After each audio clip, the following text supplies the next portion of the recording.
I waho I te hui ātau a whauma I here taunga I te ata nei, te iwi o Ngāti Hine Uru e poro tū ana. Ko tā rātou kaupapa he whakakaurera ake I o rātou māharahara ki tā rātou tono tiriti me te mahi a te upoko o whauma a Tracy Haupapa ki roto I taua tono rā. Aha kua kāre te hui a whauma I paku hāngai ki a Ngāti Hine Uru I hiahia tonu te iwi ki te tautapa I a Haupapa.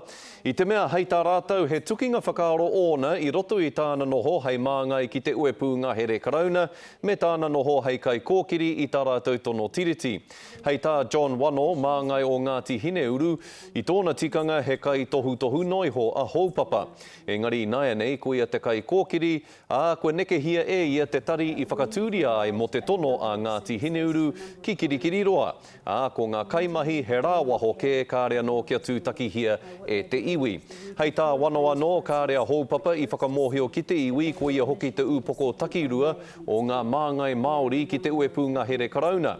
Nā te mea kei te utua ia e tau e uepu me makere mai ia I te tono tiriti a te iwi. I have no intention of resigning as the chairman of the Federation of Māori Authorities. You have already heard that our board and our members support me in my role in leading and working with our members. As I mentioned before, Ngāti Hine Uru Iwi Incorporated and 3 legal opinions state very clearly that I am not conflicted with regards to my various roles, either as the chairman of the Federation of Māori Authorities or otherwise.